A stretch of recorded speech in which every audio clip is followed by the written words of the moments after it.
Olá, meus amados irmãos aí da Igreja Congregacional de Vitória da Conquista. Que alegria, que prazer poder estar com os irmãos nesse momento compartilhando a palavra do Senhor. Eu sou o pastor Gustavo Messias, pastor da Igreja Congregacional aqui do Satélite, em Natal, Rio Grande do Norte. Estamos distantes uns dos outros, mas unidos por essa ferramenta que são as mídias sociais, para nesse momento estarmos juntos aqui na edificação da palavra do Senhor. Quero desde já agradecer aqui ao pastor Alexandro, homem de Deus, que conheci há pouco tempo e temos desenvolvido aí uma amizade. Graças a Deus, participou com a gente até recentemente da nossa live teológica. E eu quero louvar a Deus pela vida do pastor Alexandre e agradecer por esse convite de estar aqui com os irmãos nessa hora. Que em nome de Jesus você possa ser abençoado e edificado com a palavra do Senhor, assim como eu tenho sido por essa palavra. Desde já, meus irmãos, eu quero convidar já você, então, a abrir sua Bíblia comigo, lá no livro de Deuteronômio, capítulo 6, nós vamos ler apenas os versos de 1 a 9. Vai ser a nossa leitura, onde nós vamos nos deter hoje aqui. Então, convido você já a abrir aí, Deuteronômio, capítulo 6, verso de 1 a 9. Amém, queridos? Muito bem. Diz assim na palavra do Senhor para todos nós. Estes, pois, são os mandamentos, os estatutos e os juízos que mandou o Senhor teu Deus, se te ensinassem, para que os cumprisses na terra que passas a possuir, para que temas ao Senhor teu Deus e guarde todos os seus estatutos e mandamentos que eu te ordeno, tu e teu filho e o filho de teu filho, todos os dias da tua vida, e os teus dias sejam prolongados. Ouve, pois, ó Israel, e atenta em os cumprires, para que te bem suceda, e muito te multipliques na terra que mana leite e mel, como te disse o Senhor, teu Deus, aos teus pais. Ouve, Israel, o Senhor nosso Deus é o único Senhor. Amarás, pois, o Senhor teu Deus de todo o teu coração, de toda a tua alma e de toda a tua força. Estas palavras que hoje te ordeno estarão no teu coração. Tu as inculcarás aos teus filhos e delas falarás assentado em tua casa e andando pelo caminho, e ao deitar-te e ao levantar-te. Também as atarás como sinal na tua mão e te serão por frontal dentre os olhos. E escreverás nos umbrais de tua casa e nas tuas portas. Até aqui, irmãos, fica com a sua Bíblia aberta. Vamos orar. Pai, nós agradecemos ao Senhor por essa rica oportunidade e esse privilégio que nós temos de estarmos reunidos em teu nome.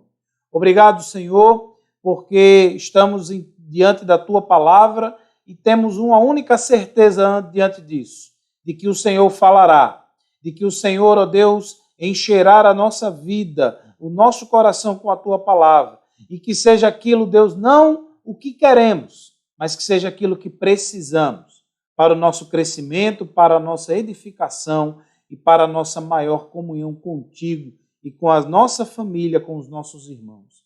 Toma este momento, Senhor, assim nós rogamos e pedimos em nome de Jesus. Amém. Glória a Deus. Meus amados irmãos, eu gostaria de falar hoje que você desde já não fechasse sua Bíblia, porque nós vamos ler novamente alguns textos aqui, mas eu gostaria de compartilhar com vocês nesse momento sobre o local de adoração a Deus na família, onde a nossa família ela deve ser o principal ambiente que nós temos em nossas vidas para se adorar a Deus. Que dirá então, nesses tempos de hoje que nós estamos vivendo, onde as nossas igrejas estão fechadas, onde os nossos templos não podem ter as suas reuniões normais de ajuntamento para glorificar a Deus, as casas de cada um dos cristãos, os lares de cada família cristã se tornou hoje o local de adoração a Deus. Se tornou o local onde nós edificamos e crescemos e adoramos a Deus em torno da sua palavra. É por meio disso que as nossas transmissões vão chegando cada vez mais até os mais e mais lares dos irmãos para que possamos nos fortalecer na presença do Senhor. Mas a palavra de hoje ela não vem falar só sobre esses dias. Porque a família, irmãos, desde que foi constituída por Deus lá no Éden, ela tem esse princípio de adorar a Deus, ela tem o princípio de entender que quem é o centro do lar, de quem é de quem é o governo de todas as coisas no seio familiar. Nós vemos que quando Deus cria lá no Éden, né, Adão e Eva, constituindo assim o homem e a mulher e ordenando, né, que deixará, pois, o homem pai e mãe, se tornarão os dois uma só carne. Nós vemos que o princípio está estabelecido ali. E mais do que isso, o princípio ele é baseado num princípio absoluto de Deus.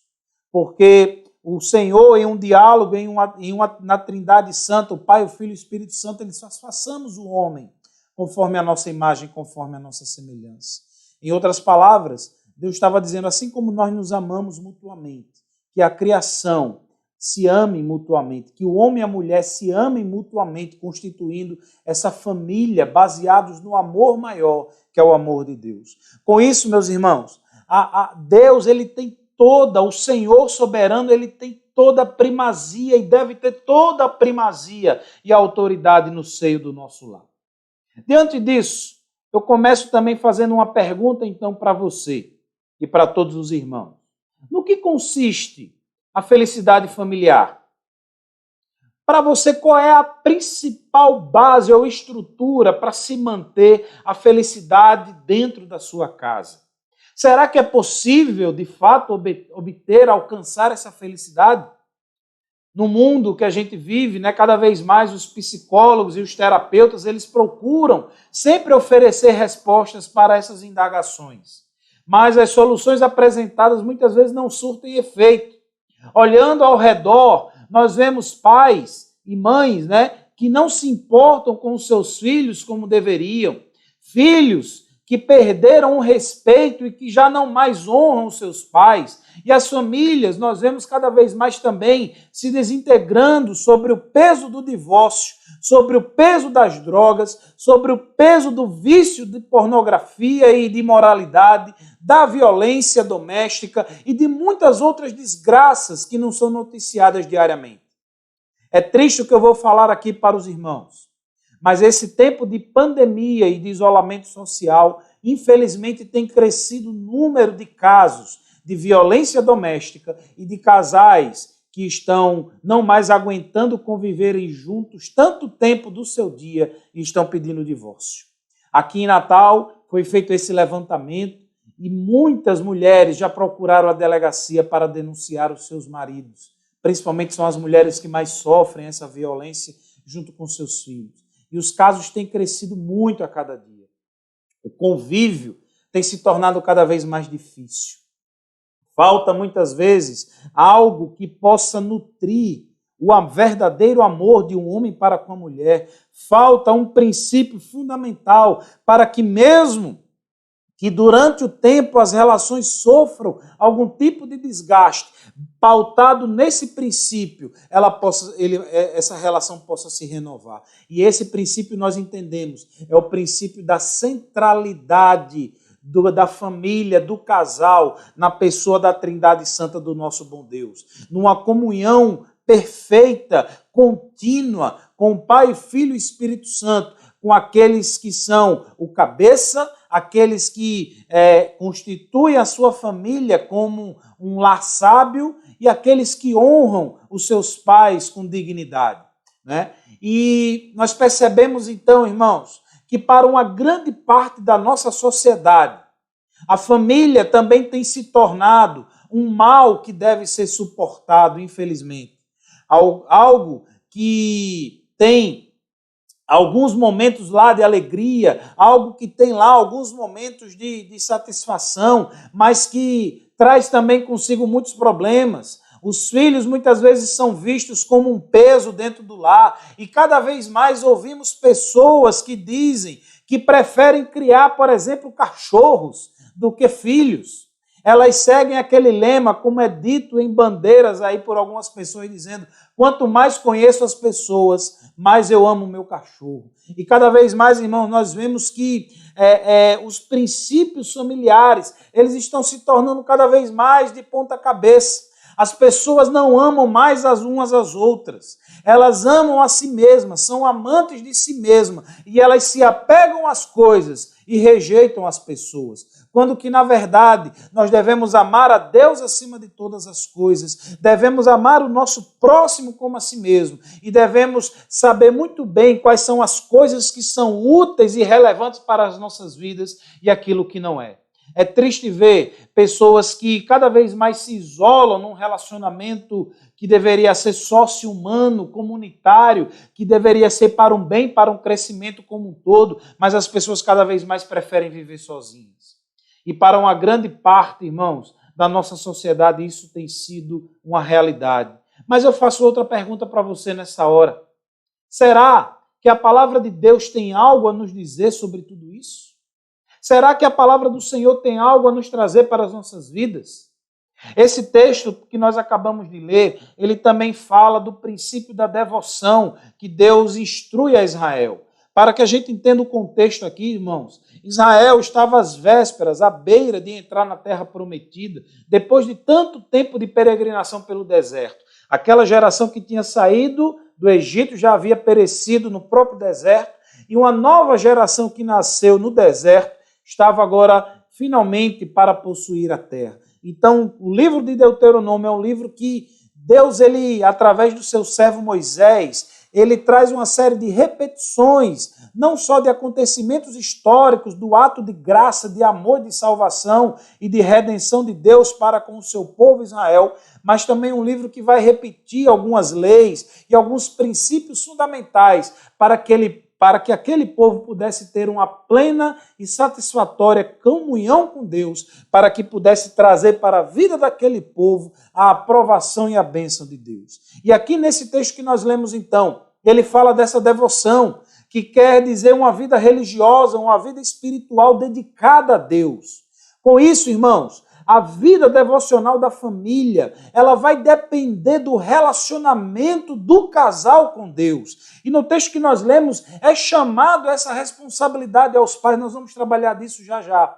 Então, é aqui que nós vemos, irmãos, a base para o ensino fundamental e devocional da vida espiritual dos pais para com seus filhos. É daí que surge, irmãos, o cultivo de uma vida devocional familiar. A igreja, ela não é responsável pela educação dos filhos, e sim os pais que têm essa responsabilidade dada por Deus. A igreja é um agente que vai corroborar, que vai auxiliar os princípios fundamentais que você tem estabelecido na sua casa, na educação dos seus filhos, principalmente no amor e no temor a Deus. A igreja é um auxílio, mas é para você, pai, é para você, mãe, que é dado essa responsabilidade.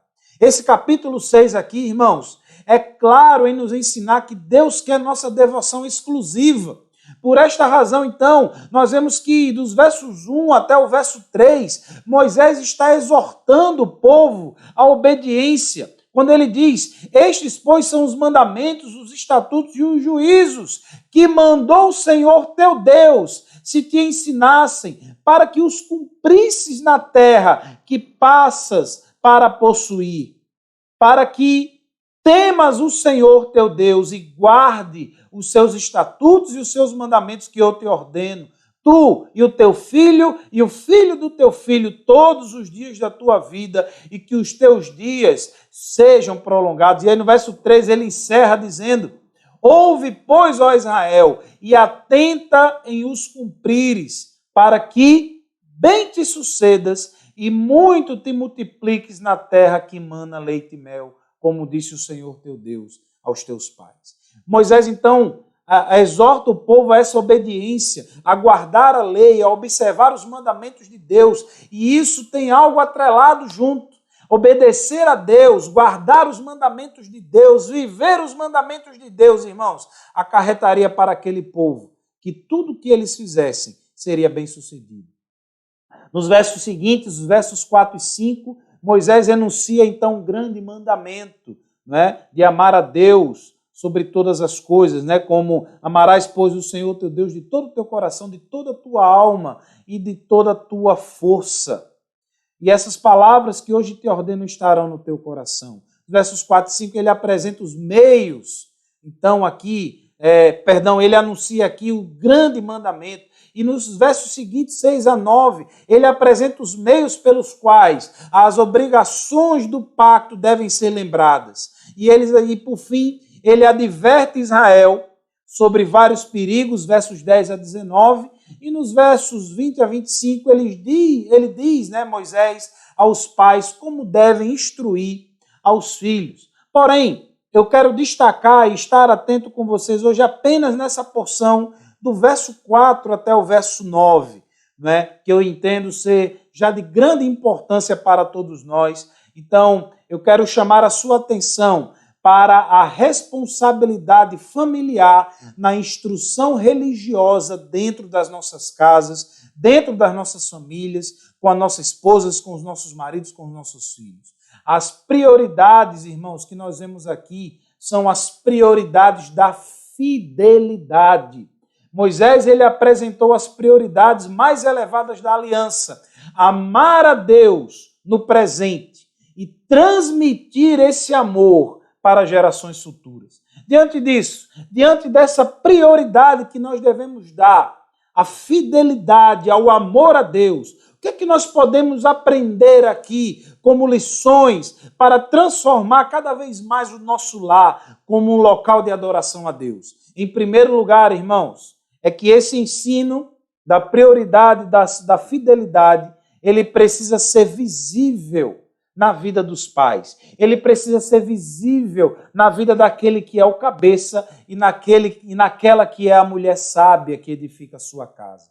Os versos 4 a 6, ele diz: ouve, pois, Israel, o Senhor nosso Deus é o único Senhor. Amarás, pois, o Senhor teu Deus de todo o teu coração, de toda a tua alma e de toda a tua força. E essas palavras que hoje te ordeno estarão no teu coração.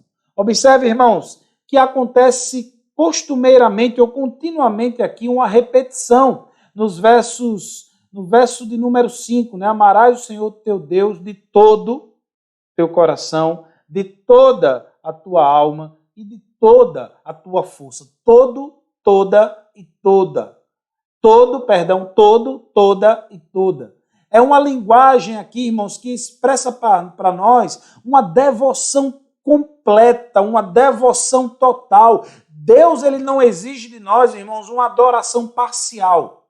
Deus, ele não exige de nós uma adoração incompleta. Ou adoramos a Deus por completo em espírito e em verdade, ou não adoramos. Deus, ele não quer, irmãos, parte da sua adoração. Ele não quer parte da sua vida. Ele quer a sua vida por completo. Deus não exige, irmãos, não somente uma obediência à lei ou uma fidelidade a uma aliança. A sua palavra Provérbios 23, 26 diz: dai-me, filho meu, o teu coração.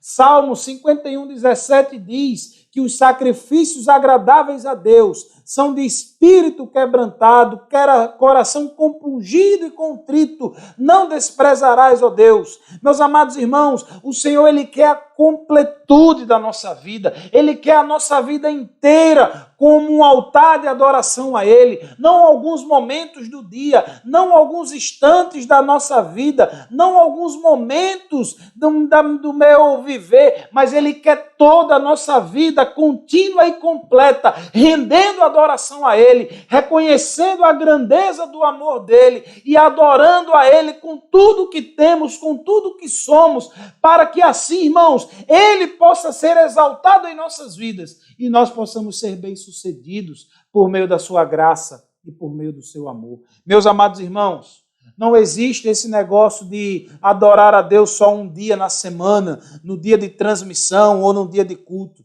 Nós devemos adorar a Deus todo momento, todo instante. A cada segunda da nossa vida deve ser um ato de adoração a Deus. Seguindo aqui, então, a ordem natural do texto, irmãos, nós percebemos que o testemunho de fé será um elemento fundamental. Então, os pais que reconhecem a existência do único Deus vivo e verdadeiro, que o amam com integridade de coração, mente e força, e que estão prontos a obedecê-lo e que guardam as suas palavras nos corações, eles então estarão aptos para dar sequência no processo responsável do ensino da vontade de Deus aos seus filhos. A melhor forma, irmãos, de ensinar os nossos filhos é por meio do exemplo. Eles vão aprender por meio das nossas palavras, eles vão aprender por meio da nossa teoria, mas muito mais eles aprenderão com a nossa forma prática de ensiná-los. É olhando a nossa vida. Esses dias eu tenho uma filha de 3 anos, o nome dela é Sofia, é o nosso amor maior, né? Nós só temos uma filha até o momento, né? Nosso único filho. E é interessante como nós já observamos o quanto que ela observa os nossos comportamentos e as nossas atitudes, e ela repete isso.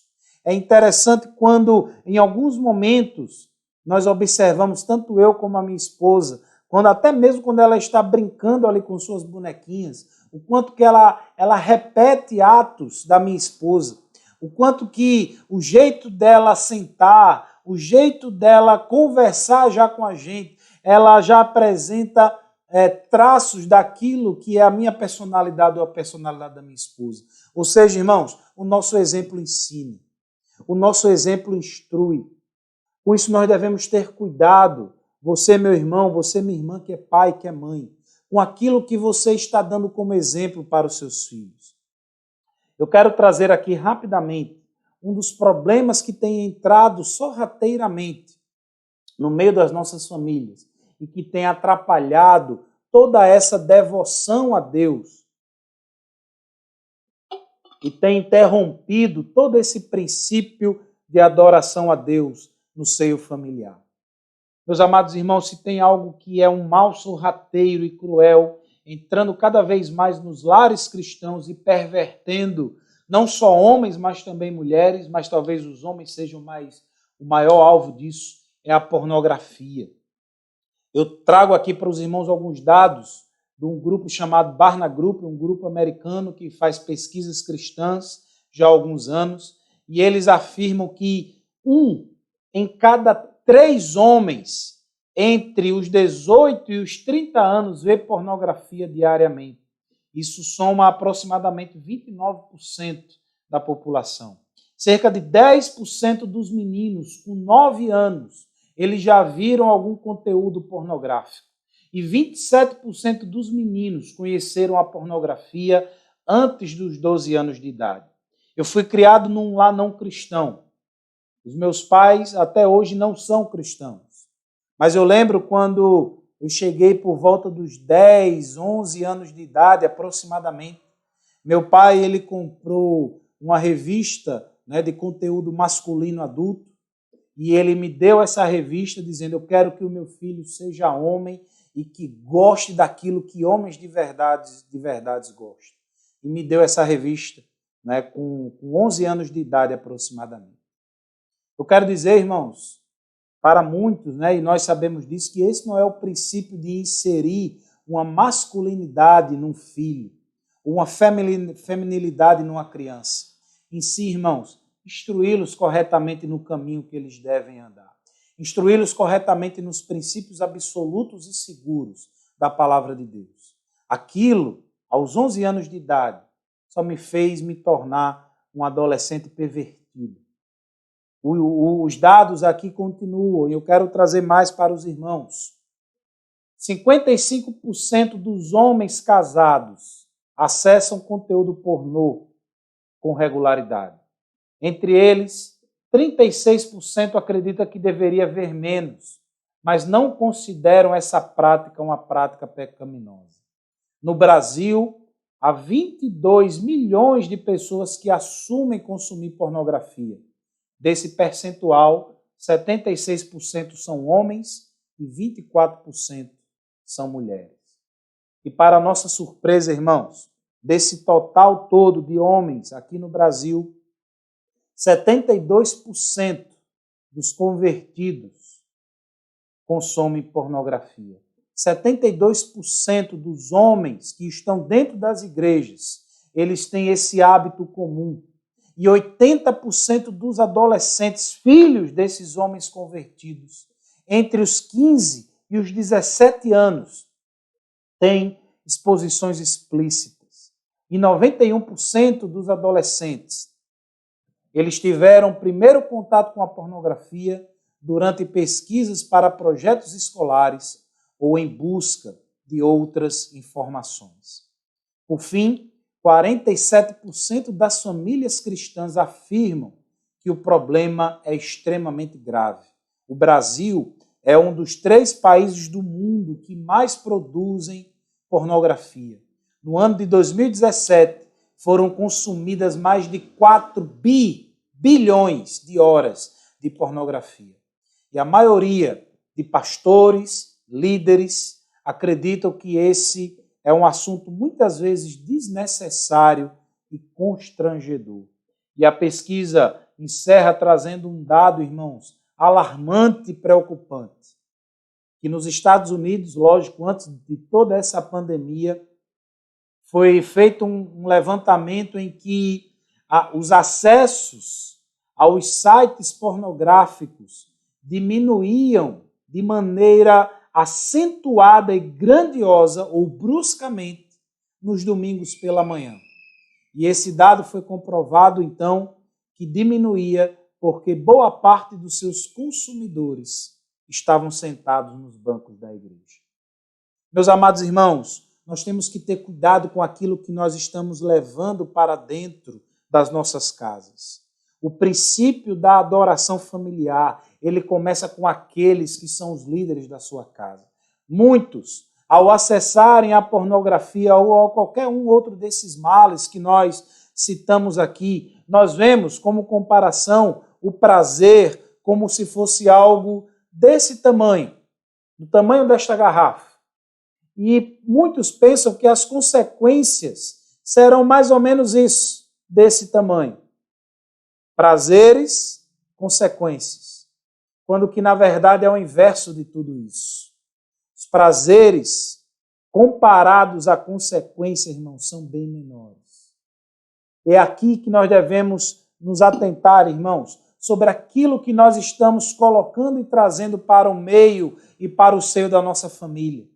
Pais e mães aqui, irmãos amados, considerem e sejam conscientes dos benefícios da transmissão da fé bíblica para dentro da sua família e tenham compromisso no testemunho também dessa fé para com seus filhos, para que também os de fora possam ver a graça e o amor de Deus dentro do seu lar, dentro da sua casa. Pais conscientes dos benefícios da transmissão de uma adoração genuína a Deus dentro da sua casa. Eles passam a ter um compromisso com o testemunho também para com os de fora, como também para com os de dentro da sua casa. Essa palavra divina, internalizada, experimentada, frutífera, ela encontrará guarida no coração dos seus filhos, que, estimulados pela coerência dos seus pais,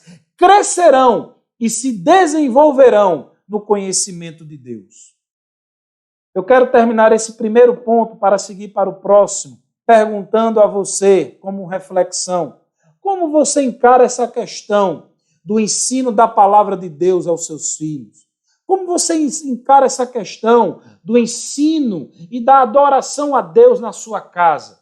Será que você acha que é só o suficiente mandar para a igreja para que tenha uma classe de escola dominical específica, né, para as mais variadas idades e pronto? Será que você não se preocupa com isso, irmãos? Deus nos confere essa responsabilidade e nos dá uma ordem. Sejamos responsáveis e bem antes de nos preocuparmos em falar de nosso amor a Deus com os nossos filhos, mostremos esse amor através dos nossos atos concretos. Feche a porta para o pecado, feche a porta para o mal e abra a porta para que a presença de Deus seja contínua e abundante na sua vida. Tem uma musiquinha que a minha filha gosta muito, né, do grupo Três Palavrinhas, que ela diz toque, toque, toque, alguém deseja entrar, né? Aí a primeira parte da música diz assim, é o mal, querendo um lugarzinho, não, não, não, aqui não pode entrar. Aí depois vem a segunda parte da música, toque, toque, toque, né? Alguém deseja entrar, é Jesus, querendo a casa toda, sim, Senhor, ó, vem em mim morar. Irmãos, uma música infantil, mas de uma verdade profunda. Querido irmão, pai, você que é o cabeça do lar, o que você tem levado para dentro da sua casa? Querida mamãe, onde a mulher sábia edifica a sua casa, em que você tem edificado o seu lar? Os filhos seguirão vocês. Mas em segundo lugar, eu quero destacar aqui, irmãos, que o que podemos aprender é que esse ensino, ele precisa ser constituído numa amorosa instrução doméstica. Os versos 6 a 7 diz: essas palavras que hoje te ordeno estarão no teu coração. Tu as inculcarás aos teus filhos e delas falarás assentado em tua casa e andando pelo caminho e ao deitar-te e ao levantar-te. E também a atarás como sinal na tua mão e te serão por frontal entre os olhos. E escreverás nos umbrais da casa e nas tuas portas. Até aqui.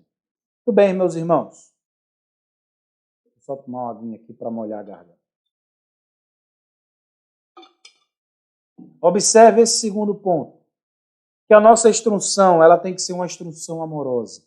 O verso 7 diz: as inculcarás aos teus filhos. A fé bíblica, irmãos, ela demonstra uma preocupação com a transmissão das verdades de Deus de uma geração para outra. Assim deveria ser no antigo Israel, nessa nova geração que entraria na terra prometida, e assim também certamente deveria ser com o cristão no tempo presente. Mas será que de fato é assim? Os nossos filhos são assim ensinados? É nosso propósito constante apresentar a palavra de Deus em todos os seus celestiais atrativos, aos seus corações, aos corações dos nossos filhos. Eles vêm a brilhar em nossas vidas diariamente. Eles veem a sua influência nos nossos hábitos, no temperamento, nas relações de família ou nas transações e nas nossas negociações de trabalho. Será que os nossos filhos veem o nosso exemplo a partir daí? É isso, irmãos, que entendemos por atar a palavra por sinal na mão e tê-la como viseira entre os olhos ou escrita nos umbrais e nas portas. Ela tem que ser algo contínuo, constante. Ela tem que ser algo absolutamente vivido e vivido em amor. Os nossos filhos, irmãos, eles não nos respeitarão e nem darão crédito ao nosso ensino e às nossas vidas se elas não forem dirigidas por essa palavra. Os nossos filhos, eles devem ver que vivemos na própria atmosfera sagrada da Escritura e que ela forma o tema da conversação quando nos sentamos no seio da família, nos nossos momentos de descanso. Isso, irmãos, é algo que deve ser marcante. Isso é algo que deve ser presente na sua casa. O seu ato de educar o seu filho deve ser sempre um ato de amor. E esse ato de amor, irmãos, tem que estar centrado nas Escrituras, porque só existe o verdadeiro amor, porque Deus nos alcançou e deu esse amor para cada um de nós. Eu como exemplo aqui, eu posso citar para os irmãos um filme que eu gosto muito, que é o filme Gonzaga, de Pai para Filho, onde até esses dias eu assisti, já assisti várias vezes, sempre que assisto me emociono.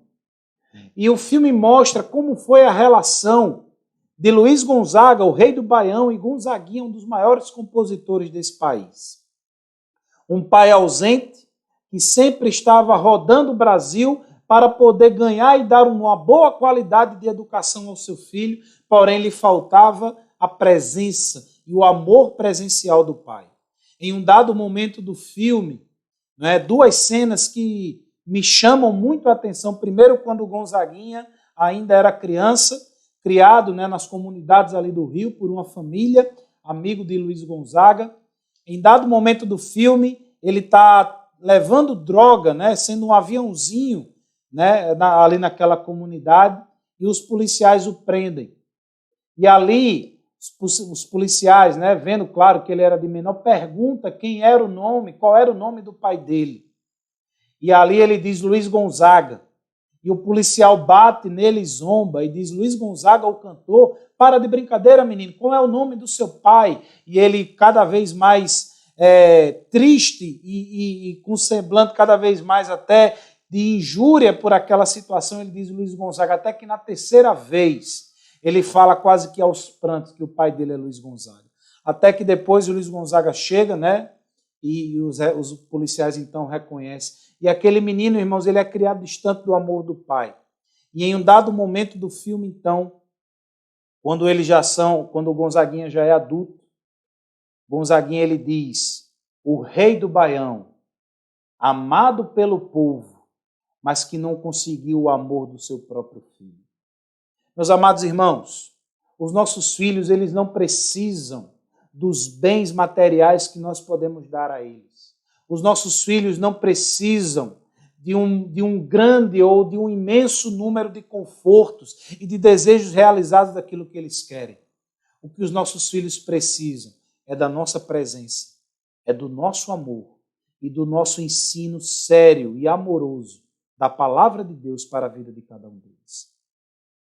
Em terceiro lugar, o que nós aprendemos aqui, irmãos, é que este ensino deve transformar o nosso lar. No lar, que a palavra divina é levada a sério, é impossível que não haja transformações e benefícios a serem experimentados. Uma vez que nos submetemos ao senhorio de Deus, é importante que o meio ambiente onde vivemos desfrute e revele as consequências do amor divino.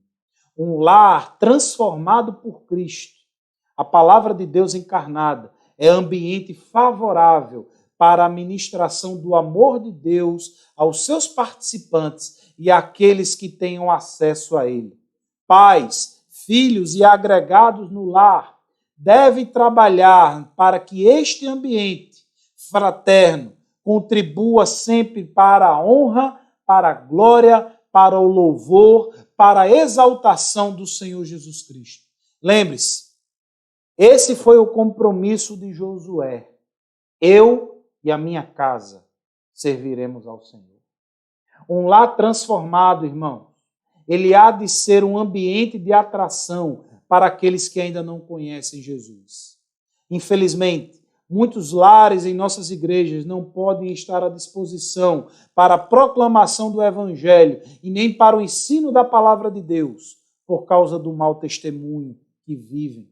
As brigas, as ofensas, os desentendimentos com vizinhos e outras coisas mais impedem que muitas vezes os nossos lares, as nossas casas estejam brilhando e estejam abertos para a transmissão das verdades eternas. E isso, irmãos, podemos dizer, desagrada a Deus e impede que famílias cristãs exerçam sua missão de transformar o mundo pelo poder do Evangelho. Deixa eu fazer essa pergunta a você. Como é a sua casa? Como é a sua família?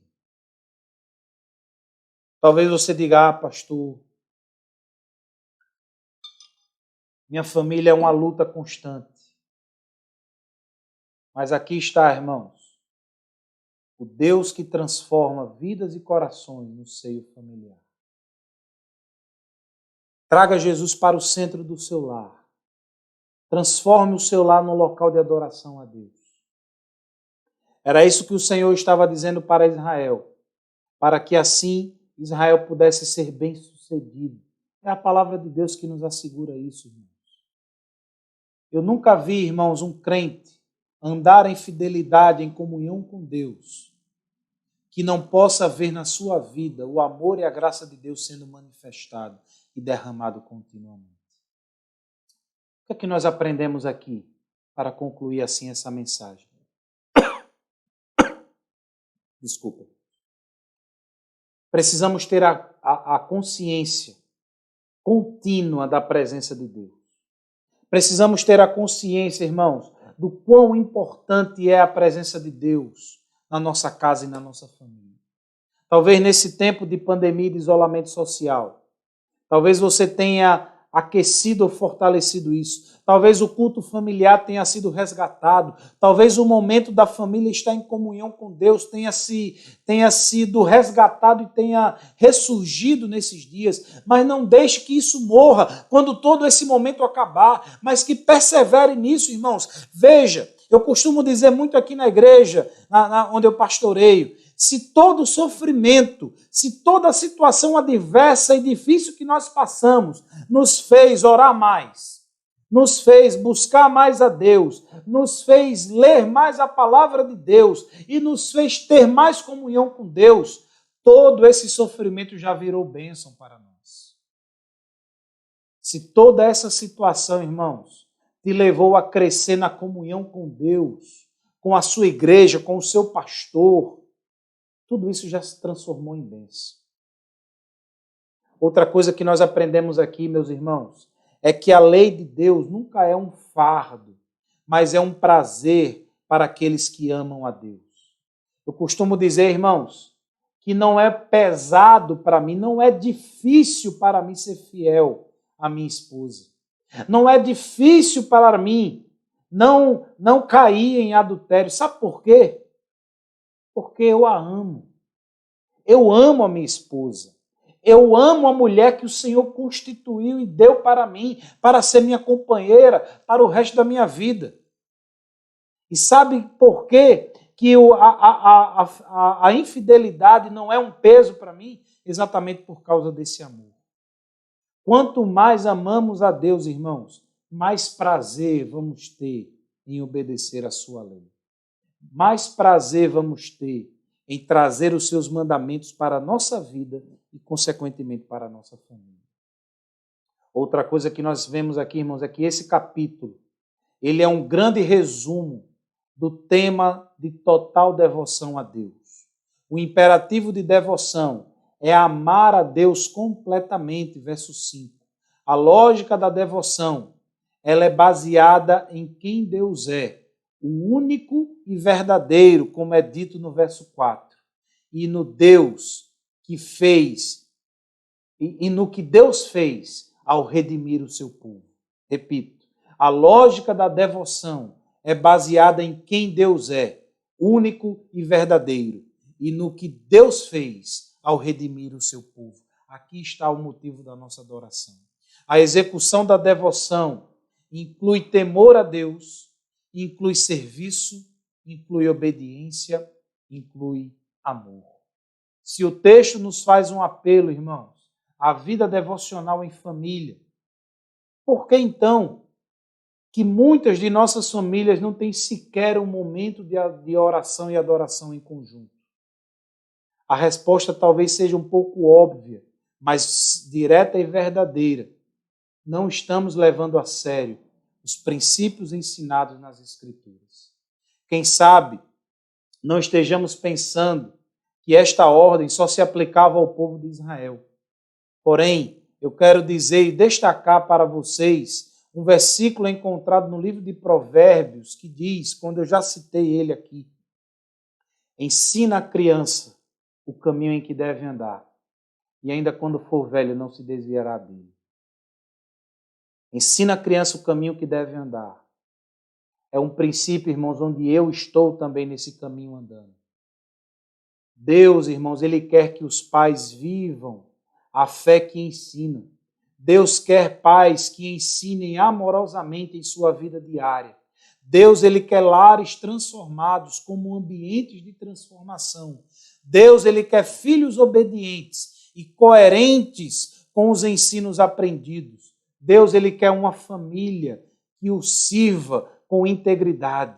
Deus quer servos obedientes e dispostos a abençoar outras pessoas com suas próprias vidas. E que, por sua graça, Ele nos conceda que sua bênção esteja sobre nossos lares e que os nossos lares prosperem em temor a Deus e no andar do seu caminho. Que isso tenha reflexo sobre nós, sobre a nossa igreja e até mesmo sobre o mundo. E que o resultado final de tudo isso seja a glória do seu nome por meio do nosso Senhor, Salvador e Redentor, Jesus Cristo. Que Deus abençoe sua vida, que Deus abençoe o seu lar e transforme cada dia mais a sua casa no centro, no lugar de adoração a Deus. Amém, queridos? Quero agradecer mais uma vez essa oportunidade de ter estado aqui com os irmãos e o privilégio de poder compartilhar um pouco da palavra de Deus para cada um de vocês. Que ela ache morada em seus corações como achou no meu. Esses princípios eu tenho procurado aplicar e viver diariamente aqui com a minha família. Alguns têm sido difíceis, mas nós vamos batalhando com amor, porque tudo o que fazemos com amor se torna mais agradável de fazer, se torna mais alegre e mais prazeroso. Que Deus abençoe a todos vocês, em nome de Jesus. E obrigado mais uma vez, pastor Alexandro, por essa oportunidade.